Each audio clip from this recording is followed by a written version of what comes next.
Hey friends, thanks for clicking on this video, and I'll get right into the purpose of this. Is I got a question from a commenter, and I know I'm going to slander this. It's Populustremula, Populus, which should be populous, Tremula, Tremula. Forgive me if I did not pronounce this correctly, but at least you know who you are. The question was, he'd like to get started into making his own black powder and trying to give you the short version of the cost. What would be the most cost-effective way to get started? Well, right now, as of the recording of this video, cost effectiveness is a moot point, and I'll tell you why. Because I just went on to Midway USA a couple days ago looking for some Trail Boss gunpowder, and I decided to go and check and see what they had available for black powder, and the only black powder they had available was Swiss at $60 a pound. That hurts. 60 bucks a pound for Swiss. And like I said, that was the only thing they had available. Now the prices on like the Goax and the Schutzen that wasn't in stock was about 28, 30 bucks a pound. But still, if you do a lot of shooting, that's quite a bit of money. So is it really cost effective to make your own black powder? Well, where can you source a ball mill? Now this is the Harbor Freight ball mill, and I only spent 40 bucks on this, okay? But as of right now, I have been unable to find a ball mill that has a single tumble jar. Everything that I've seen right now is in this shape and size is all double mill jars, okay? And you can, if you happen to source this at Harbor Freight, the last time I checked, a double jar mill was about 60 bucks or so. But you can certainly go on Amazon and source it out. And you don't have to stick with this in particular. If you have a little bit of money to spend, you could probably buy the tumblers that shooters use for wet tumbling their brass. Those jars seal up pretty good. You can put a little bit more media, a little bit more weight, whereas these you're pretty much limited to 3 pounds. And for me, myself, I don't make more than 200 grams, and I only do that on occasion. The thing about these rubber jars is you'll hear a lot of people say, well, the rubber contaminates your powder. Yeah, so what? When it comes to black powder, you're getting less than 45% efficiency anyways. So the little bit of contamination from the rubber really doesn't amount to a hill of beans. Okay? But the problem with these is that after a while, and in my case, I've made a lot of gunpowder with this rubber mill jar. And what started happening is the rubber seal right here started cracking away. So I went to making myself a PVC jar. And you can go back on this channel and I kind of show how I did that. Okay, but this PVC jar, 4-inch, actually I had to cut it down. You can see the seam right there. I had to cut it down to make it fit inside the ball mill. Okay, but that's a different video. When I first started making homemade black powder, I used what I had available. And fortunately, being a blacksmith and a mechanic, I had a lot of stuff laying around that I could use.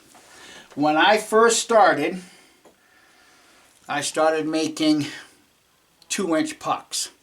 Now, of course, a whole lot of people say, well, you can get better gunpowder using a 1-inch puck. You can get better gunpowder, more powerful, But if you read Brett's book, Fire and Powder, he only pucks his gunpowder to 1.55 instead of the standard, the dogma standard of 1.75 to 1.78. That's just a guideline. Dogmatism is just those that are strict in their belief system. You can't make good gunpowder, but guess what? I fell into that. After making a lot of 2-inch pucks, I fell into the, you got to make better gunpowder. Well, the next thing that I had available, if you've done a lot of black powder shooting, you can pick up powder flasks, like this. Okay, or you could buy one like that. Well, I had one and I cut it down to make a pucking die. This is like 1 inch and 5/16 if I remember correctly. But now I need something to compress the powder. So, being a mechanic and having a lot of crap laying around, I had an engine valve or 2 or 3. And I just simply worked the engine valve until it fit inside so that I can compress it. Then I had a piece of hardwood and I drilled straight through the hardwood and I inserted the hardwood into the valve.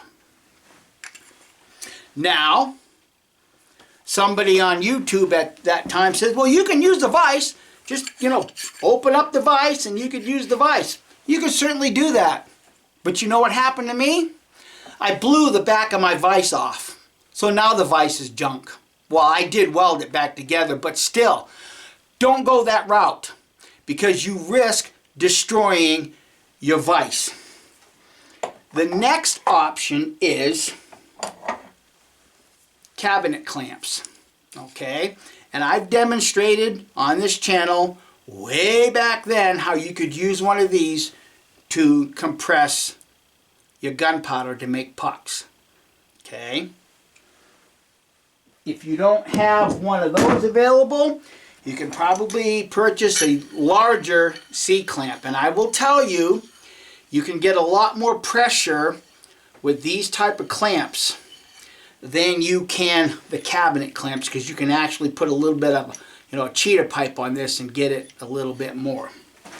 Now I know somebody's already typing, but you can't still get the pressure required. There is no requirement for black powder. It's all dirty. It's all dirty. But I did make a lot of gunpowder taking one of these in an engine valve and putting it in a piece of hardwood and compressing it that way. So you can do that. Now in time, everybody says you need 1 inch, 1 inch. Well, I just happen to have had 2 pieces of square brass stock. And these 2 pieces, this piece was much larger, you can see I cut it off. But both of these pieces weighed like 4.4 pounds. So all I did was just simply drill a hole in it. I use another portion of the brass to make the pucking die. And I had some tie rod ends that I milled down to the size I needed for the 1 inch pucking die.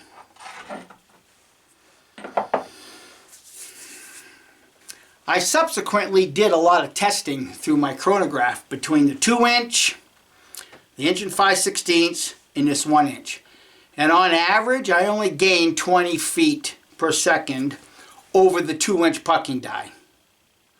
Now what did I use to compress this? Well, I have a wood lathe and I just turned a large log into the diameter that I needed to compress the powder along with the clamp, the cabinet clamp. Okay, so there's ways that you can get started that are pretty economical if you know what to look for. This is a piece of aluminum, and to be honest with you, this just came off of a tailpipe for a diesel engine. So you can go to your automotive store and look through what they have in their tailpipe sections.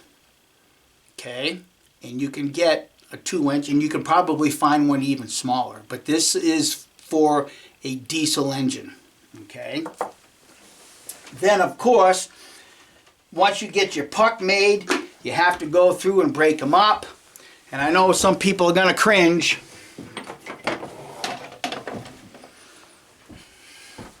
But I use the back of a ball-peen hammer now. I used to use a rubber mallet, but I use the back of a ball-peen hammer. Now the pan that I break this up in is, it's coated, so there's no sparks. But then again, you know, the amount of hammering you do to break it up,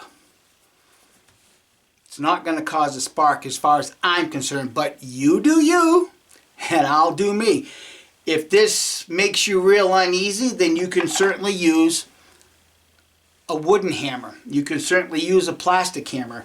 And like I said, I had one of these rubber mallets. I just rounded the end off. And the reason why I went to this is because I can control what gets broken off a little better than I can with something a little bit bigger. But if you look around your house, there's things that you can find to work as a tool. Now, over the years doing Mountain Man Rendezvous, and because I love coffee, I ended up picking up a coffee grinder. That's cast iron. Cast iron doesn't spark. So I grind up all my pucks in here. Okay? And you can adjust the grain size by this little screw right here. Okay? You can go to the dollar store and pick yourself up a few of these screens if you don't want to spend the money buying the stackable ones. These are like $1. And if you look at the mesh itself, you can see that this mesh is a little bit bigger than this mesh. Okay? If you're not sure what you're looking at, pull one up and kind of like look at them and buy both, because again, I don't shoot 2F, but what falls through this is pretty much 2F. What falls through this ends up being my 4F. But what stays in here goes back into my grinder, and I just grind it up smaller so that everything that falls through here ends up being caught here. And then when I sift everything here, this is pretty much my 3 and 4F. And from time to time I do keep some of the 2F just because my blend is a blend of 2F, 3F, and 4F fines. Now with my 4F, once I get all of the 3F I want, everything that falls into the catch pan, I pour back onto this screen and I just wiggle it like this. And what doesn't fall through goes back in to the 3F pile if you're going to take the time to separate it. My opinion, when you're making homemade black powder, it's not all that necessary, but I know there's a lot of guys out there that just really have to have everything precise and, you know, mathematically correct. I'm not that guy. Okay? So then, once I get what I want through here for the 3F, then I'll do it again. And every time you do this, you know, the finer stuff just keeps falling through. Okay? So what doesn't fall through this, like on the second or third time, becomes what I shoot in my flash pan for 4F. Okay? What I cannot capture in the screen, I just simply put that back into my pan, moisten it up. Some guys like to remill that. I don't. I just moisten it back up and I compress it with a 12-ton jack. Because that 12-ton jack is going to crush everything together once again. That's just how it works. But if you're the type of guy that wants to remill the powder, by all means, remill it. I just personally think it's an unnecessary step. So that's pretty much the basics of the equipment other than the media. Now, I've explained this before. My lead media is 60-40, which means for every 60 pounds of lead, there's 40 pounds of tin. So my lead media is very hard. In fact, let me show you something here. Okay, what I have right here is a 50 caliber pure lead round ball. Get no bounce out of it. Just dead. So it's very soft. My friend Broken Feather let me have some brass media that I milled up that century cactus with. Watch what it does on the anvil. So you can get a bounce out of it, can't you?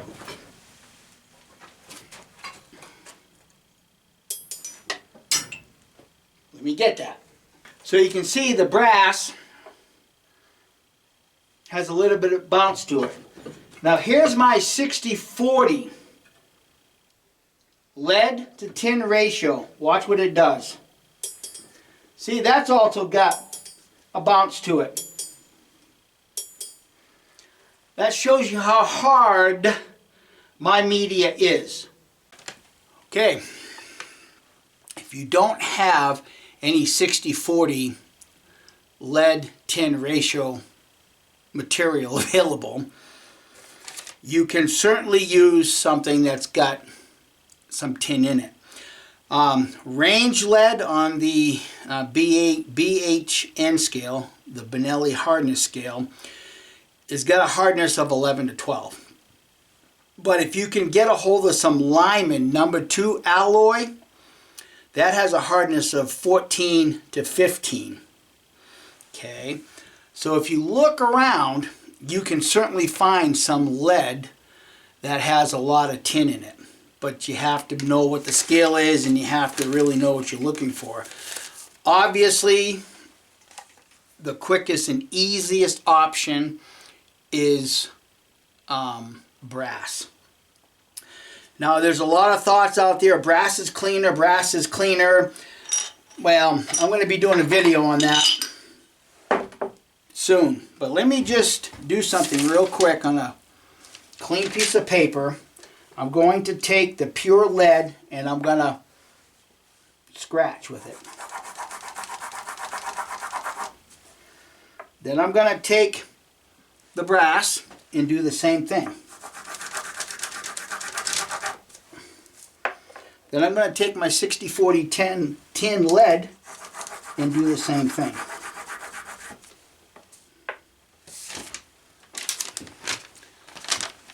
There's the pure lead. I would agree. Based on this, it's dirty, but that's just a perception. Here's the brass. Yeah, it's pretty clean. But again, based on perception. Here's my lead tin media. It's not as dark as this, is it? But people would say, based on this, yeah, it's dirty. Again, you're making black powder. The very nature of it is dirty.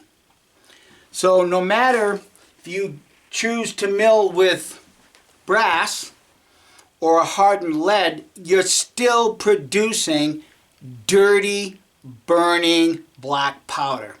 So for me, those arguments are just nothing more than arguments.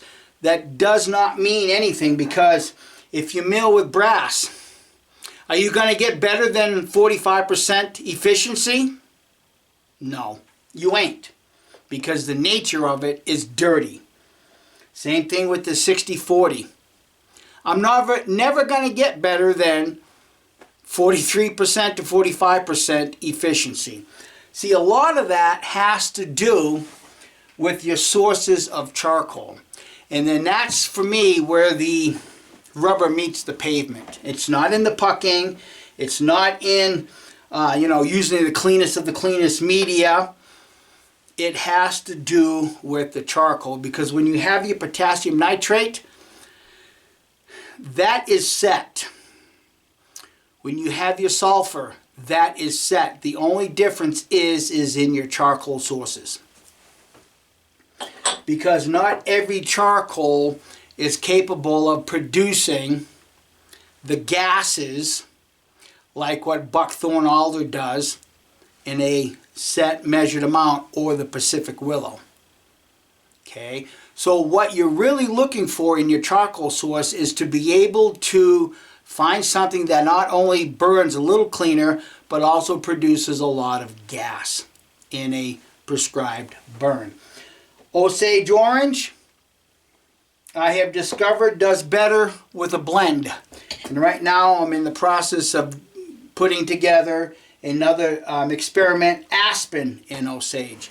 But that's where that really comes down to, is your choice of charcoals. Not every charcoal is going to produce powerful gunpowder. Even if you puck it to the, to the dogma stated standard of 1.75, because that's still based on how much gas that gunpowder is producing. That's what it boils down to.